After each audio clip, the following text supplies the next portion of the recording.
So guys welcome back to micro classes. हमारे CCSU और MSU की बीएड सेकेंड ईयर की क्लासेस चल रही है।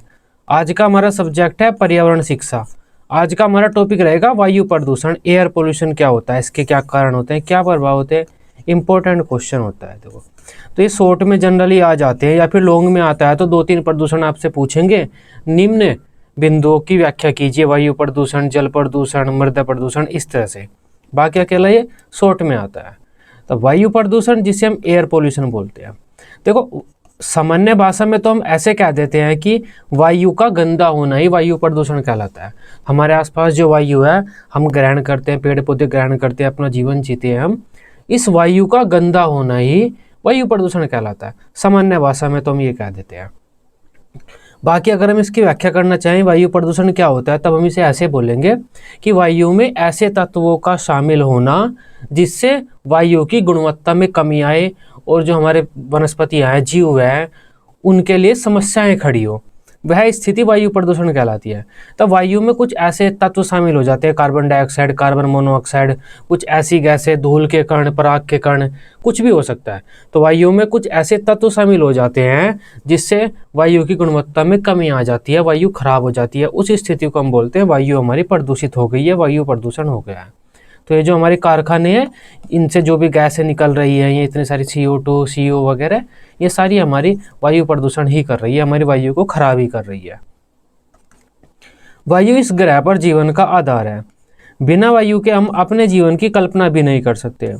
हमारे वायुमंडल में बहुत सी गैसें पाई जाती हैं, जिसमें नाइट्रोजन 78% है, ऑक्सीजन 21% है, आर्गन 0.93% है, 0.93%, CO2 कितनी है, 0.036% है।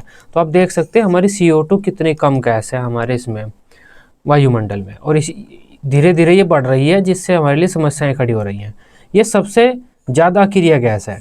तो आर्गन एक अक्रिय गैस है। अगर कोई आपसे पूछे कि वायुमंडल में कौन सी गैस अक्रिय सबसे ज़्यादा है, तो आर्गन है। कितनी है, 0.93% है, और बाकी जितने परसेंट बच गए में अन्य गैसें हैं।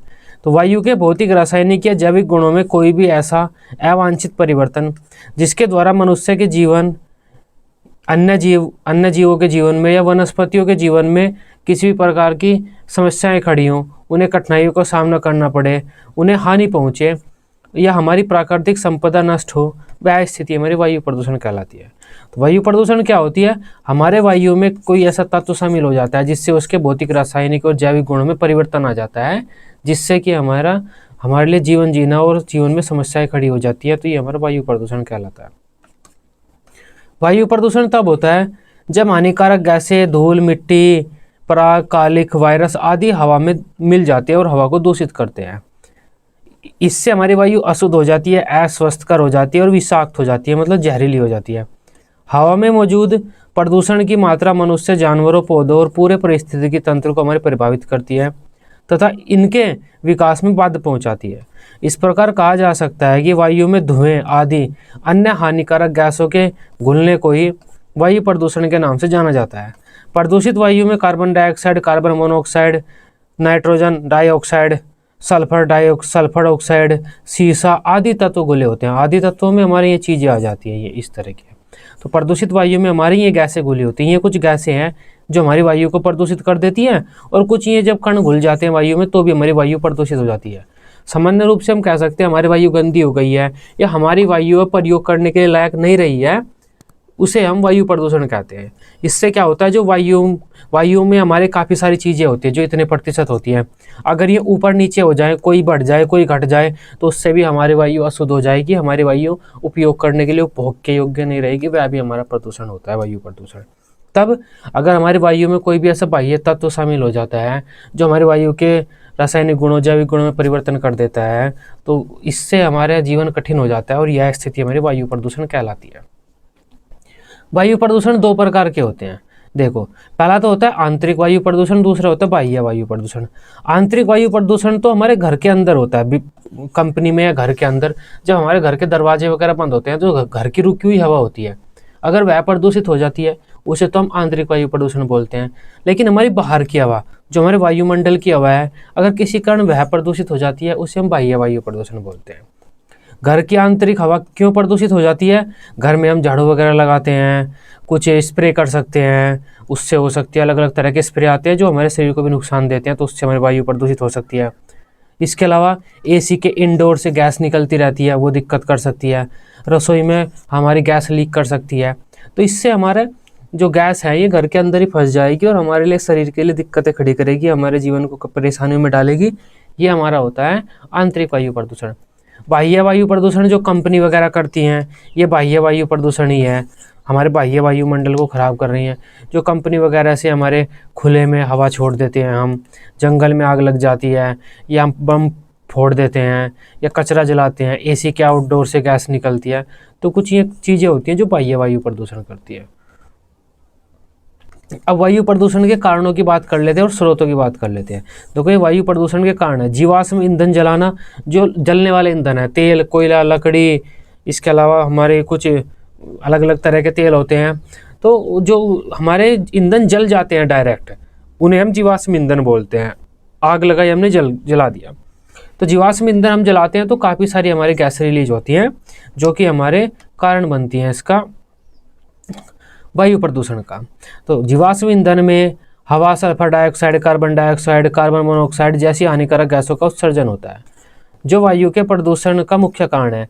इन गैसों में से एक सल्फर डाइऑक्साइड है जो बिजली संयंत्रों में ऊर्जा के लिए कोयला, पेट्रोलियम, अन्य दहनशील पदार्थों को जलाने के बाद उत्सर्जित होती है।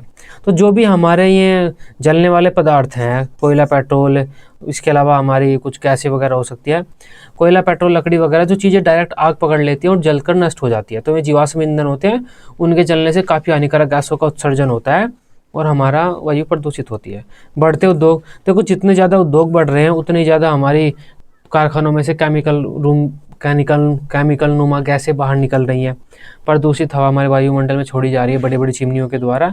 इससे क्या हो रहा है, हमारे वायु प्रदूषित हो रही है।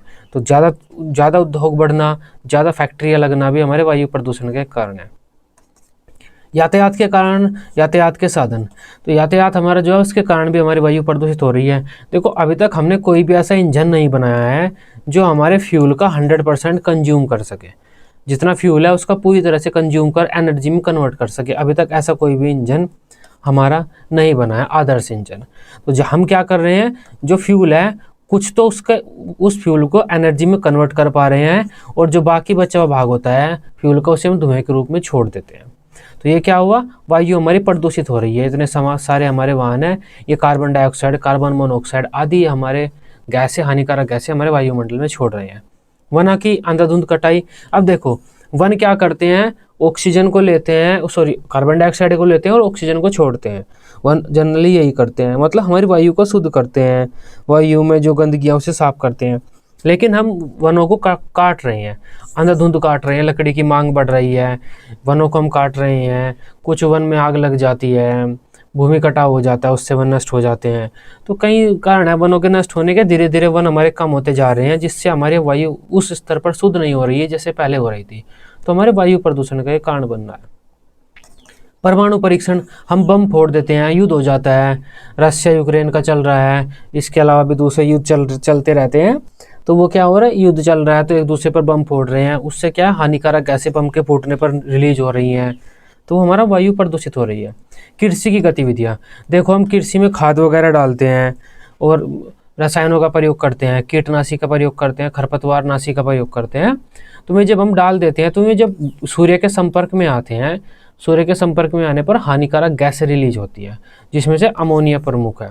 तो अमोनिया कृषि गतिविधियों के दौरान रिलीज होने वाली प्रमुख गैस है। तो इससे भी हमारी वायु प्रदूषित होती जा रही है। खनन गतिविधियाँ, इसके बारे में आपने पढ़ लिया है। हम क्या करते हैं, माइनिंग करते हैं, कोयला वगैरह निकालते हैं, पेट्रोल वगैरह निकालते हैं, अलग अलग तरीके से खनन करते हैं भूमि के नीचे से। तो हम क्या करते हैं, बम विस्फोट करते हैं खानों को तोड़ने के लिए, अलग अलग विधियों के द्वारा खानों को तोड़ते हैं, बम विस्फोट करते हैं।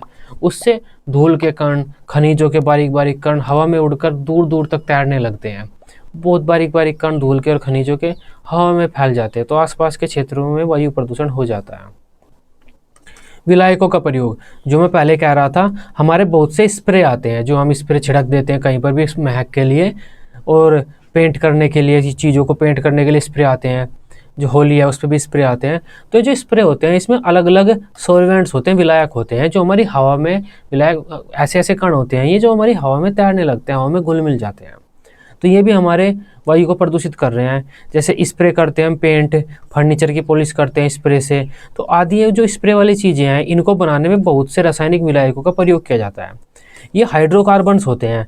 जब हम पेंटिंग करते हैं या स्प्रे करते हैं तो ये हाइड्रोकार्बन्स, ये जो कण है, विलायक हैं, ये बारीक होते हैं, हवा में फैल जाते हैं और बहुत दूर तक तैरते रहते हैं हवा के साथ। इससे हमारी वायु प्रदूषित हो जाती है। नेक्स्ट है हमारे वायु प्रदूषण के प्रभाव। अगर वायु प्रदूषण हो रहा है तो उसके क्या क्या दुष्प्रभाव हमें देखने के लिए मिलेंगे। हमारी वनस्पति हैं, जीव हैं, उनके विकास कम हो जाएगा, नुकसानदायक होगा उनके लिए। बीमारियां बढ़ जाएंगी काफ़ी सारी, सांस से संबंधित हमारी दमा, खांसी वगैरह, सब श्वसन क्रिया वाले जो अंग हैं हमारे सांस वाले अंग में खराब हो जाएंगे। सांस लेने में हमें कठिनाइयों का सामना करना पड़ेगा। अम्लीय वर्षा भी बढ़ जाएगी। तो अम्लीय वर्षा क्या होती है? जब वर्षा होती है तो वर्षा वायु प्रदूषण, नीचे हमारा वायु प्रदूषण है, तो जब वर्षा आ रही है तो वह प्रदूषित वायु में घुल जाती है और वायु प्रदूषण हमारे वर्षा के जल में मिल जाता है, तो नीचे अम्ल के रूप में वर्षा बरसती है। तो ये वायु प्रदूषण के कारण हमारी वर्षा अम्लीय हो जाती है। तो यह भी एक कारण होता है इससे। भूमि की लवणता बढ़ जाती है। जब वायु के वर्षा के साथ प्रदूषित वायु में से प्रदूषण भूमि पर आता है तो वह हमारी भूमि पर पड़ता है, भूमि उसे सोखती है, तो भूमि की लवणता बढ़ जाती है। प्रदूषित वायु के कण वर्षा के जल के साथ घुलकर जल प्रदूषण भी करने लगते हैं। ग्रीन हाउस गैसों की वृद्धि होने लगती है और जलवायु परिवर्तन होने का खतरा बन जाता है। जब वायु प्रदूषण होता है, अगर उसमें हम वायु प्रदूषण में भी ग्रीन हाउस गैसों को ज़्यादा बढ़ा रहे हैं, इससे हमारी जलवायु परिवर्तन हो जाएगा।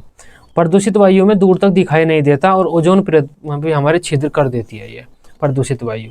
तो ये कुछ हमारे वायु प्रदूषण के नुकसान थे। अब वायु प्रदूषण को हम कैसे कम कर सकते हैं? देखो, ये आसान सा पॉइंट है।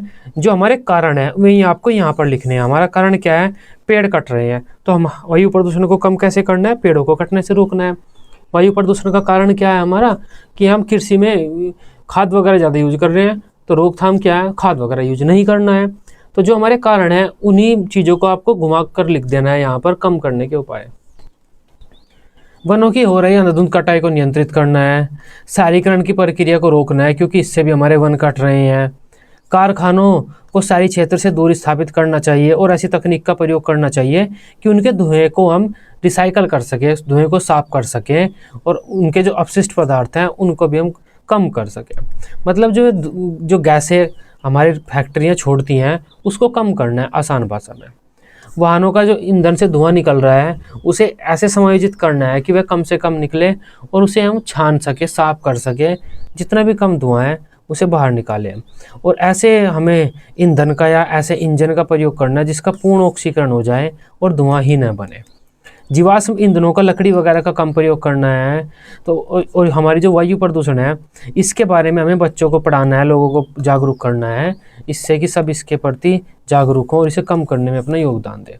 तो ये आज की हमारी क्लास थी वायु प्रदूषण। आसान सा पॉइंट था, आसान सा टॉपिक था। आई होप इसे अब आप समझ पाए होंगे। वीडियो अच्छी लगी हो आप इसे अपने बीएड ग्रुप में दोस्तों के साथ शेयर कर सकते हैं।